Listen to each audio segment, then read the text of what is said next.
Substitution reaction start करने जा रहे हैं। हमने जैसे पढ़ा कि अल्काइल हैलाइड में दो किस्म के रिएक्शन होते हैं, एक रिएक्शन होता है न्यूक्लियोफिलिक सब्स्टिट्यूशन और दूसरा होता है elimination. Then we have to move first of all towards nucleophilic substitution reaction. नाम से जाहिर है सब्स्टिट्यूशन होगी, सब्स्टिट्यूशन का मतलब रिप्लेसमेंट होगी। रिप्लेसमेंट करने वाला कौन होगा? न्यूक्लियोफाइल होगा। तो वो रिएक्शन जिस रिएक्शन में अल्काइल हैलाइड का हैलोजन रिप्लेस हो जाएगा और दूसरा ग्रुप आके अटैच हो जाएगा और आने वाला ग्रुप क्या है? न्यूक्लियोफाइल। तो वो रिएक्शन जिसमें न्यूक्लियोफाइल आएगा और हैलोजन रिमूव होगा, ऐसे रिएक्शन को बोला जाएगा न्यूक्लियोफिलिक सब्स्टिट्यूशन रिएक्शन। हम एक जनरल रिएक्शन देख लेते हैं। ये है RS अल्काइल हैलाइड, अटैक करने वाला कौन? न्यूक्लियोफाइल। मैंने कहा था सब्स्टिट्यूशन करने वाला होगा तो कौन होगा? न्यूक्लियोफाइल। एलिमिनेशन करने वाला होगा तो मैं लिखूंगा बेस। होगा OH, लेकिन मैं लिखूंगा क्या? बेस, क्योंकि वो क्या कर रहा होगा? एलिमिनेशन कर रहा होगा। ये कंफ्यूजन बाद में क्लियर हो जाएगी कि OH कब एज अ न्यूक्लियोफाइल बिहेव करेगा एंड OH कब एज अ बेस बिहेव करेगा, वो तो आगे टॉपिक आ रहा है। सब्स्टिट्यूशन वर्सेस एलिमिनेशन, ये टॉपिक बहुत इंपॉर्टेंट है। अच्छा, हम पढ़ेंगे आगे इंशाल्लाह। अच्छा, जिस पे अटैक हो रहा होता है उसको सबस्ट्रेट कहते हैं, जो अटैक कर रहा है न्यूक्लियोफाइल कहते हैं। न्यूक्लियोफाइल आया, हाइड्रोजन को निकाल दिया, जो निकल गया उसको लिविंग ग्रुप कहते हैं या उसको न्यूक्लियोफ्यूज कहते हैं। न्यूक्लियोफ्यूज या लिविंग ग्रुप। और जो बन गया उसको हम सब्स्टिट्यूटेड प्रोडक्ट कहते हैं। ये टर्मिनोलॉजीज हैं। नॉर्मली एक टॉपिक भी है न्यूक्लियोफ्यूज या लिविंग ग्रुप और सबस्ट्रेट में क्या फर्क है। तो आपने कहना है जिस पे अटैक हो रहा है अल्काइल हैलाइड उसको बोला जाएगा सबस्ट्रेट। जो अटैक कर रहा है उसे क्या बोलते हैं? न्यूक्लियोफाइल।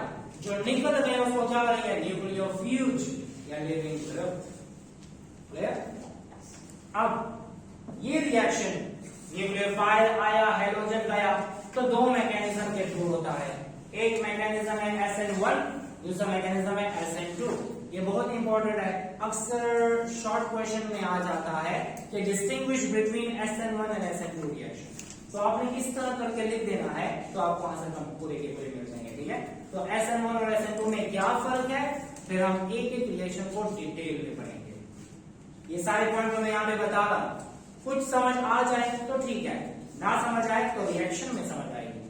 हम SN1 रिएक्शन अलग से पढ़ेंगे, SN2 रिएक्शन अलग से पढ़ेंगे, आपको ये सारे पॉइंट वहां पे क्लियर हो जाए।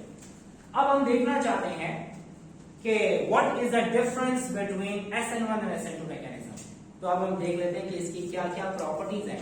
पहली प्रॉपर्टी SN1, SN का मतलब न्यूक्लियोफिलिक सब्स्टिट्यूशन रिएक्शन, 1 का मतलब यूनिमोलिक्यूलर। What is unimolecular? वो रिएक्शन जिसका रेट एक मॉलिक्यूल पे डिपेंड करे। तो जब एक मॉलिक्यूल पे रेट ऑफ एक्शन डिपेंड करेगा तो ऐसे रिएक्शन को बोलते हैं यूनिमोलिक्यूलर। और जिस रिएक्शन में रेट एक मॉलिक्यूल पे डिपेंड करे तो काइनेटिक्स के मुताबिक ये फर्स्ट ऑर्डर रिएक्शन होता है। फर्स्ट ऑर्डर वो होता है जिसका रेट एक मॉलिक्यूल पे डिपेंड करे, जिसका 2 पे डिपेंड करे सेकंड ऑर्डर, 3 पे डिपेंड करे थर्ड ऑर्डर, ना डिपेंड करे 0 ऑर्डर। ठीक है, लेकिन याद रहे इस 1 का मतलब यूनिमोलिक्यूलर, इस 1 का मतलब rate depends upon 1 molecule. If rate of reaction depends upon 1 molecule, then this reaction will follow first order kinetics. अब रेट किस पे डिपेंड करता है? R3CX पे। ये क्या चीज है?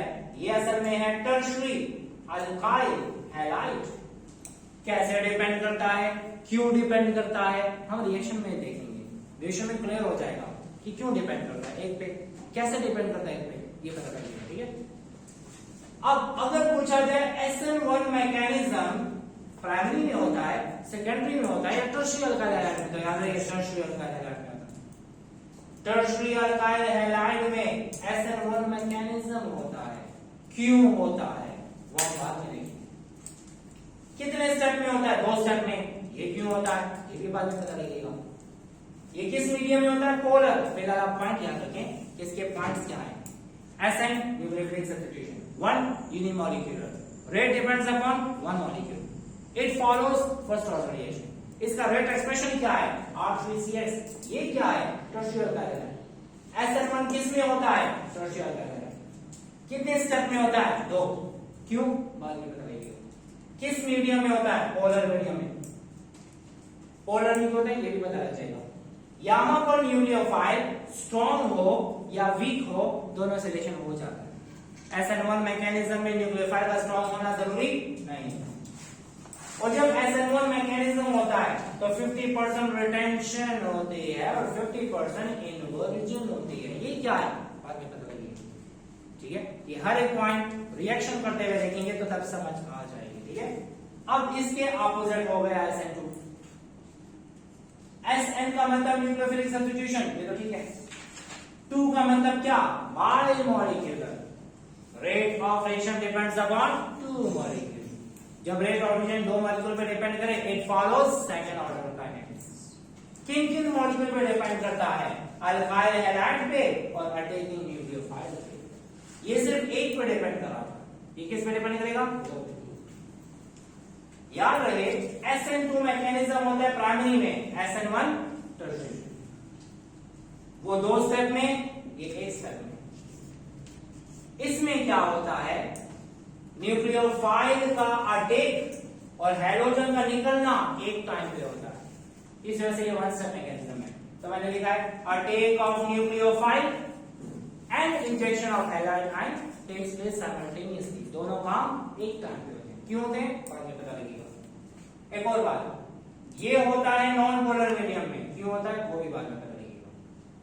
न्यूक्लियोफाइल का यहां पर स्ट्रॉन्ग होना जरूरी है। अगर न्यूक्लियोफाइल स्ट्रॉन्ग नहीं होगा तो SN2 मैकेनिज्म के थ्रू रिएक्शन नहीं होगा पॉसिबल। यहां पे स्ट्रॉन्ग होना क्यों जरूरी है वो हम देखने के बाद में। यहां पर होता है 100% इन्वर्जन। इन्वर्जन क्या है ये भी पता लगेगा। फिलहाल आपको ये बताने का मकसद है कि अगर शॉर्ट क्वेश्चन में आ जाता है या अक्सर लॉन्ग में भी आ जाता है कि distinguish between SN1 and SN2। जब भी डिफरेंशिएट का क्वेश्चन आ जाए या जब भी डिस्टिंग्विश करने का क्वेश्चन आ जाए तो आपने जनरल में लाइन लगानी है। ऐसा नहीं करना कि SN1 की हेडिंग दे दी उसकी पॉइंट लिखें, फिर SN2 की हेडिंग दे दी उसकी पॉइंट लिखें। डिस्टिंग्विश करने का जब भी क्वेश्चन आता है तो हमेशा से दरमियान में लाइन लगा के कहते हैं इसमें ये तो इसमें ये, इसमें ये और इसमें ये। और इसको आपने डिस्टिंग्विश कैसे करना है? आपने हेडिंग दे देनी है। ठीक है, दरमियान में इसका मतलब क्या? एब्रिविएशन। फिर इसके अलावा मॉलिक्यूलरिटी, यूनिमॉलिक्यूलर, बायोमॉलिक्यूलर, ये दूसरी हेडिंग। फिर इसके बाद ऑर्डर ऑफ रिएक्शन, ये अगला पॉइंट हो जाएगा। रेट एक्सप्रेशन अगला पॉइंट हो जाएगा। अकर्स इन, ये अगला पॉइंट हो जाएगा। ठीक है, स्टेप्स 2 स्टेप 1 स्टेप। ठीक है, medium, polar, non polar, strength of nucleophile लिख रहे हैं। ठीक है, तो आपने हर एक पॉइंट की हेडिंग देखी, आपने अलग अलग करके लिखना है। ठीक है, इससे आपको फिर मार्क्स पूरे के पूरे मिल जाएंगे। अब क्वेश्चन अराइज होता है टर्शियरी अल्काइल हैलाइड में तो हो रहा है SN1, प्राइमरी अल्काइल हैलाइड में हो रहा है SN2, तो सेकेंडरी का क्या बनेगा? तो याद रहे सेकेंडरी अल्काइल हैलाइड में रिएक्शन दोनों मैकेनिज्म से हो सकता है। SN1 से भी हो सकता है, SN2 से भी हो सकता है। डिपेंड करता है किस पे? मीडियम। अगर मीडियम होगा पोलर तो SN1 से होगा, अगर मीडियम होगा नॉन पोलर तो SN2 से होगा। किसमें? Secondary alkyl halide. तो याद रहे सेकेंडरी अल्काइल हैलाइड में न्यूक्लियोफिलिक सब्स्टिट्यूशन होती है तो दोनों मैकेनिज्म के मुताबिक होती है। डिपेंड करता है किस पे? मीडियम पे। पोलर मीडियम में SN1 और अगर नॉन पोलर मीडियम होगा तो SN2 मैकेनिज्म। अब हम आएंगे कि SN1 मैकेनिज्म में रिएक्शन क्या होता है और बाकी इनकी प्रॉपर्टीज कैसे एक्सप्लेन होती है। ठीक है, तो अब आते हैं SN1 की तरफ। SN1 और SN2 मैकेनिज्म की जो हमने प्रॉपर्टीज पढ़ी हैं, अब पहले हम देखते हैं कि वो प्रॉपर्टीज कैसे हम यहाँ पे एक्सप्लेन करते हैं। पहले SN1 पढ़ेंगे और फिर SN2 पढ़ेंगे।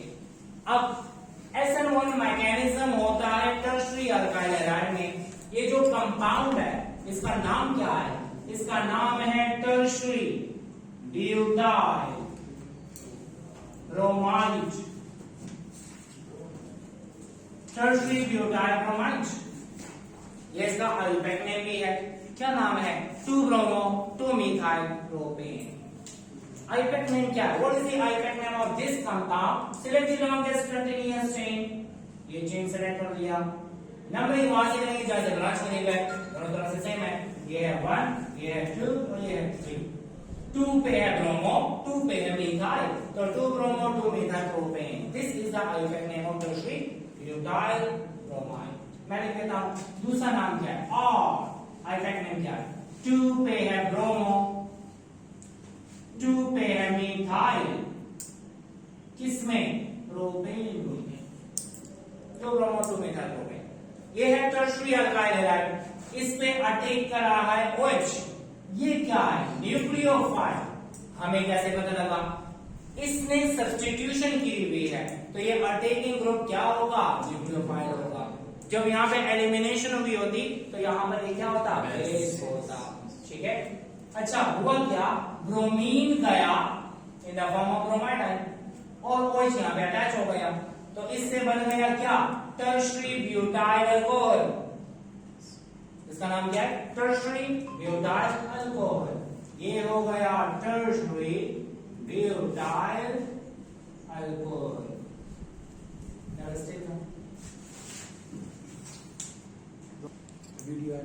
अच्छा, ये है टर्शरी ब्यूटाइल अल्कोहल। इसका अल्फेट नेम क्या है? व्हाट इज द अल्फेट name of this tertiary butyl alcohol?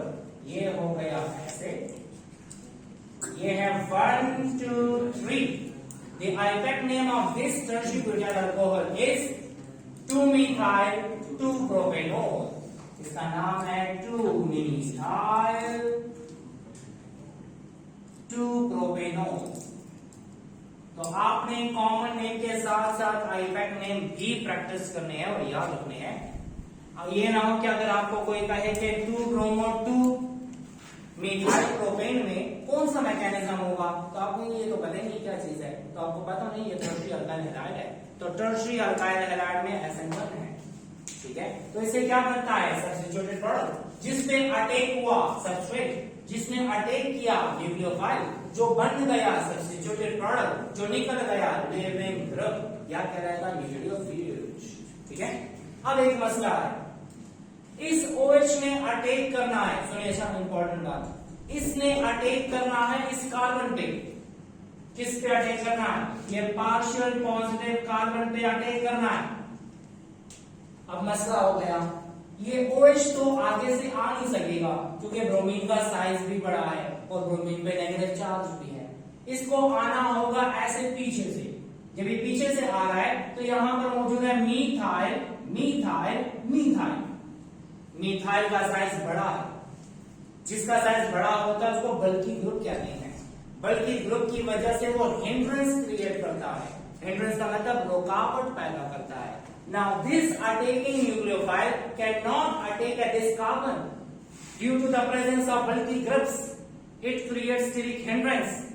इसी वजह से ये वाला रिएक्शन एक स्टेप में नहीं होगा, ये वाला रिएक्शन 2 स्टेप्स पे होगा। अब हमने क्या करना है? पहले स्टेप में ऐसा करना है कि कार्बन और हेलोजन का बॉन्ड तोड़ना है। तो हमने क्या करना होगा? First of all we have to break down this carbon halogen bond. This is a polar bond and we need which medium? Polar medium। आपको पता होना चाहिए NaCl को ऑयल में डिसोसिएट नहीं किया जा सकता because light dissolves light। NaCl को डिसॉल्व करना है, डिसोसिएट करें तो पानी में करेंगे क्योंकि वो भी आयोनिक कंपाउंड है, ये पोलर में डिसॉल्व हो जाएगा। अब इसको हमने डिसोसिएट करना है, so we need a polar medium। इसी वजह से SN1 मैकेनिज्म कौन से मीडियम में होता है? Polar medium. Because solvolysis takes place, solvolysis. ठीक है। यहां पर सॉल्वेंट की वजह से ब्रेक डाउन हो गई है, तो हम कहते हैं इसको हम सॉल्वोलाइसिस कह सकते हैं। एक होता है सॉल्वेशन, उसमें ब्रेक डाउन नहीं करता, उसमें सिर्फ उसको सराउंड करता है। और एक होता है सॉल्वोलाइसिस जो कि कंपाउंड को ब्रेक डाउन करने में हेल्प करता है, उसको सॉल्वोलाइसिस कहते हैं। ठीक है। ये बॉन्ड टूटा किसकी वजह से? पोलर मीडियम की वजह से। टर्शियरी अल्काइल हैलाइड में 2 स्टेप क्यों होते हैं? स्टीरिक हिंड्रेंस की वजह से। तो पहले स्टेप में क्या होगा? Dissociation of carbon hydrogen bond. तो क्या हो जाएगा? ये ब्रोमाइड इससे निकल गया और ब्रोमाइड अलग हो गया, कार्बन पे आया पॉजिटिव चार्ज। याद रहे, this carbon is sp3 hybridized while this carbon is sp2 hybridized. एक इंपॉर्टेंट बात जो मुझसे भूल गई, मैं कार्बोकैटायन में ये बताना भूल गया कि अगर आपको कोई कहे कि कार्बोनियम आयन कौन सी हाइब्रिडाइजेशन वाला होता है, तो sp2 वाला होता है। और अगर कंफ्यूजन के लिए कोई कहे मिथाइल कार्बोनियम आयन sp2 होगा या प्राइमरी होगा या सेकेंडरी होगा या टर्शियरी होगा, तो आपने कहा जितने कार्बोनियम आयन है वो सब के सब sp2 हाइब्रिडाइज होते हैं, चाहे वो प्राइमरी या सेकेंडरी या टर्शियरी हो। Now this is a tertiary carbonium ion. Check भी कर सकते हैं, how many lone pairs are there? No, 0। How many atoms attached? 1 2 3। तो 0 + 3 से आया 3, तो ये मतलब sp2 हाइब्रिडाइज। तो देखिए, पहले स्टेप में कार्बन हाइड्रोजन बॉन्ड डिसोसिएट हो गया, कार्बन पे पॉजिटिव चार्ज आया। पहले एंगल था 109.5, अब एंगल हो गया 120। ये जो ग्रुप्स हैं वो एक दूसरे से दूर हो गए हैं, इधर एंगल ज्यादा हो गया है, अब न्यूक्लियोफाइल का अप्रोच करना आसान हो गया। Now in first step, dissociation of carbon hydrogen bond takes place. After dissociation there will be attack from nucleophile. अब एक और बात सुने, मैंने कहा न्यूक्लियोफाइल आ रहा है, क्या इसका स्ट्रॉन्ग होना जरूरी है? नहीं। इस पे कौन सा चार्ज? नेगेटिव। इस पे कौन सा है? ऑलरेडी तो ब्रोमाइड निकल चुका है, चाहे ये स्ट्रॉन्ग हो चाहे ये वीक हो, ये आयन अटैच हो जाएगा। तो पहली बात टर्शियरी में होता है, दूसरी बात 2 स्टेप में होता है। क्यों? समझ आ रही है? पोलर में क्यों होता है? डिसोसिएशन करके। समझ आ रही है? एक और बात, हम कहते हैं ये न्यूक्लियोफाइल आ रहा है, स्ट्रॉन्ग हो या वीक हो, बात को समझ आ रही है? मर्जी अपनी, कोई भी समझ सकते हैं। अब 2 पॉसिबिलिटीज, ये अटैच हो सकता है फ्रंट से या अटैच हो सकता है बैक साइड से। तो 2 किस्म के प्रोडक्ट बन सकते हैं, रिटेंशन हो सकती है और इन्वर्जन हो सकती है। What is retention and what is inversion? वहां पे लिखा हुआ है, चेक करना चलेंगे। सुनिए, जहां पर OH मौजूद हो, जहां पर ब्रोमीन मौजूद हो वहीं पर OH अटैच हो जाए। देखिए ना, जहां पे ब्रोमीन था वहीं पर OH अटैच हो गया, इसका मतलब ये हुआ स्ट्रक्चर रिटेन हो गया, जैसे पहले था वैसे बाद में भी है, तो इसको बोलते हैं रिटेंशन। क्या बोलते हैं? रिटेंशन। लेकिन अगर ऐसा हो जाए जहां पर ब्रोमीन हो उसके अपोजिट साइड पे अटैच हो जाए, तो देखिए ना, जहां पे ब्रोमीन था यहां था, इसके अपोजिट साइड पे OH अटैच हुआ, मतलब ये स्ट्रक्चर हो गया इनवर्ट। इनवर्ट का मतलब उल्टा हो गया। कितने चांसेस हैं? फ्रंट पे 120 होगा एंगल और बैक साइड में भी 120 डिग्री एंगल। एंगल में कोई फर्क है? नहीं। तो 50% चांसेस रिटेंशन के हैं और 50% चांसेस इन्वर्जन के हैं। समझ आ गई? What is 50% retention and what is 50% inversion? Clear हो गया? ठीक है। न्यूक्लियोफाइल का स्ट्रॉन्ग वीक होना जरूरी नहीं है, स्ट्रॉन्ग तब भी होगा, वीक होगा तब रिएक्शन हो जाएगा। 2 स्टेप में क्यों हुआ? स्टीरिक हिंड्रेंस की वजह से। पोलर में क्यों हुआ? डिसोसिएशन करनी है, सॉल्वोलाइसिस करनी है। ठीक है, ये भी बात हमें समझ आ गई। ये हो गया 50% रिटेंशन और हुआ 50% inversion.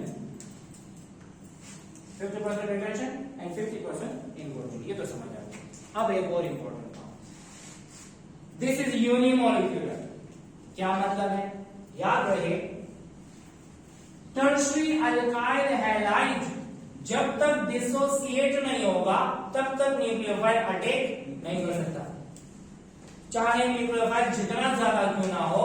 Rate of reaction nucleophile पर डिपेंड नहीं करेगा, rate of reaction depends upon only on tertiary alkyl halide.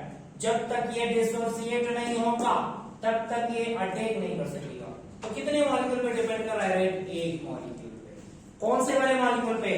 R3CX पे। What is this? Tertiary alkyl halide पे। तो हम यहां पे लिख देते हैं कि जब तक ये डिसोसिएट नहीं होगा तब तक अटैक नहीं होगा। तो CH3 CBr वहां पे मैंने क्या लिखा था R3CX, R3 का मतलब 3 अल्काइल, यहाँ पे 3 अल्काइल कौन से हैं, मीथाइल, CX, X क्या है, प्रोटीन यहाँ पे। तो याद रहे जब तक ये डिसोसिएट नहीं होगा तब तक रिएक्शन कंटिन्यू नहीं होगा। It means that rate of fission depends upon one molecule. This is unimolecular and this follows first order reaction. तो सारे के सारे पार्ट क्लियर हो गए इससे।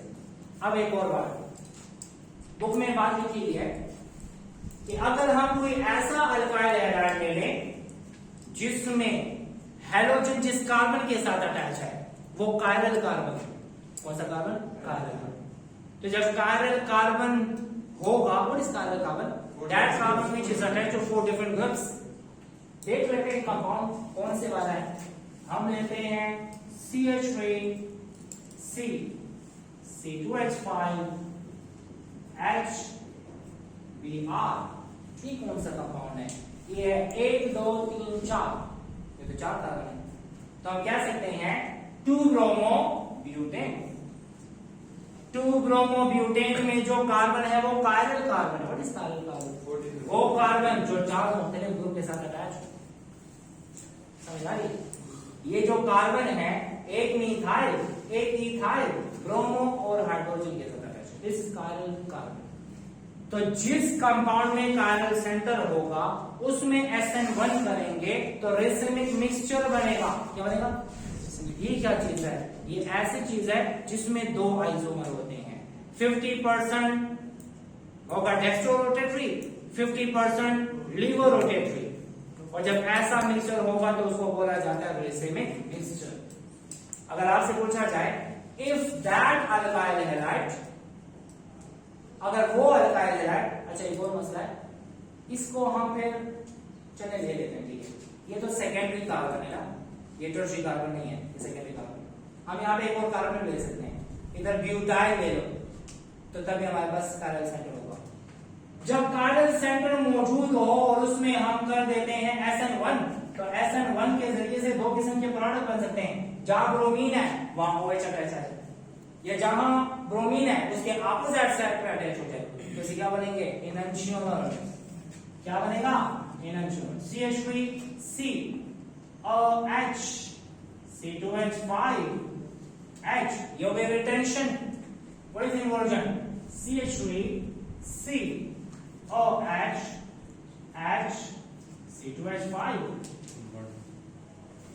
ऐसे भी लिख सकते हैं, ऐसे भी लिख सकते हैं, ये है H और ये C2H5। ये क्या है, एक में हुई रिटेंशन, एक में हुई इन्वर्जन। व्हाट इज रिटेंशन, जहां पे ब्रोमीन था वहां पर OH है। व्हाट इज इन्वर्जन, जहां पे ब्रोमीन है उसके अपोजिट साइड पे हाइड्रोक्साइड है, ठीक है। तो ये क्या है, ये एक दूसरे के आइसोमर है। कौन सा आइसोमर है, एनंशियोमर्स है। 50% ये बनेगा और 50% ये बनेगा, तो ऐसे मिक्सचर को क्या बोलेंगे, racemic mixture. And this phenomena is called as racemization, ठीक है। When that alkyl halide which contain chiral center that undergo SN1 mechanism, so that produces 2 enantiomers या 2 isomers at the same time, and that mixture will be called as racemic mixture। ये तो हम पढ़ चुके हैं। racemic mixture वो होता है जो ऑप्टिकली इनएक्टिव होता है, जो ऑप्टिकल एक्टिविटी शो नहीं करेगा, क्योंकि जितना डेक्स्ट्रो रोटेटरी होगा उतना लीवो रोटेटरी होगा। So this is about SN1 mechanism। वो सारे पॉइंट्स क्लियर हो गए। अब आते हैं SN2 की तरफ। SN2 क्या है, SN2 होता है प्राइमरी में। हम यहाँ पे प्राइमरी भी ले सकते हैं, आपके बुक में मीथाइल दिया हुआ है, अच्छा बात एक ही है, मीथाइल भी ले सकते हैं और प्राइमरी भी ले सकते हैं। बुक वाला ले लेते हैं methyl bromide. Methyl bromide is not a primary alkyl halide, ये एक अलग से कैटेगरी है। Methyl bromide it is considered as methyl halide, this is not primary alkyl halide.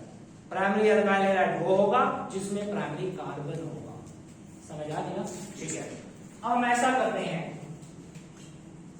आने वाला कौन है, न्यूक्लियोफाइल। इस पे कौन सा चार्ज है, पॉजिटिव, इस पे कौन सा है, negative.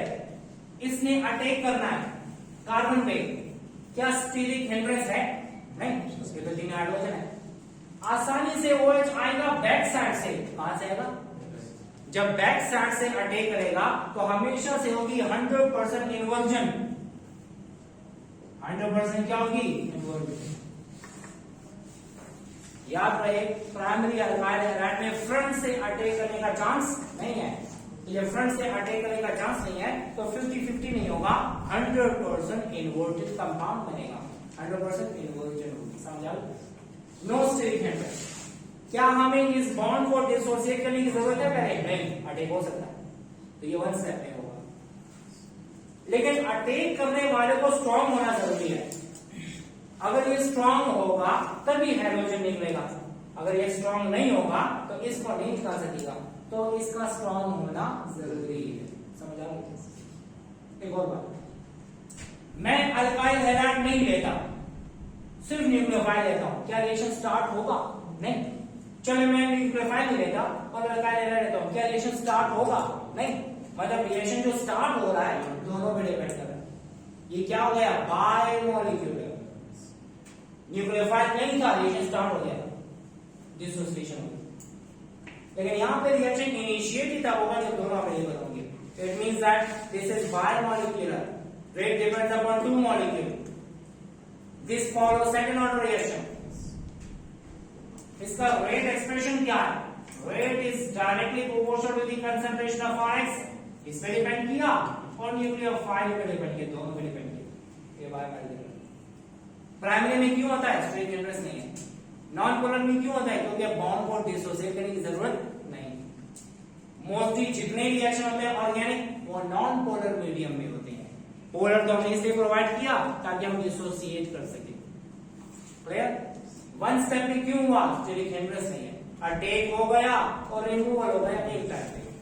Attack of nucleophile and ejection of hydrogen takes place simultaneously, एक ही टाइम पे दोनों पे। लेकिन याद रहे, हमें तो TST ने बताया ट्रांजिशन स्टेट थ्योरी में कि जब भी रिएक्टेंट आपस में रिएक्ट करते हैं और प्रोडक्ट बनाते हैं तो उससे पहले वो एक ऐसी स्टेट से गुजरेंगे जिस स्टेट को बोलते हैं ट्रांजिशन स्टेट, जिसमें हाफ बॉन्ड ब्रोकन होते हैं और हाफ बॉन्ड फॉर्म होते हैं। This state is called as intermediate state, this state is called as transition state. This is highly unstable, this can not be isolated. ये point तो chapter number 9 में आते हैं, चैप्टर नंबर 9 केमिकल काइनेटिक्स में, collision theory के बाद transition state theory में आते हैं। ठीक है, तो ये पॉइंट है इसके। तो क्या होगा? कहते हैं इसने अटैक किया कार्बन पे, तो पहले इस कार्बन के साथ ये बॉन्ड बनाना स्टार्ट करेगा। ये हाफ बॉन्ड फॉर्म है, ये ऑलरेडी जो बॉन्ड है वो टूटना स्टार्ट हो जाएगा। ये हाफ बॉन्ड ब्रोकन है, half bond form, half bond broken. फिर एट द एंड ये वाला बॉन्ड पूरा का पूरा टूट जाएगा और ये वाला पूरा का पूरा बॉन्ड बन जाएगा। तो ये बन जाएगा क्या? 100% इन्वर्टेड प्रोडक्ट। और ये बन गया क्या? ब्रोमाइड निकल गया। तो ये है SN2 मैकेनिज्म।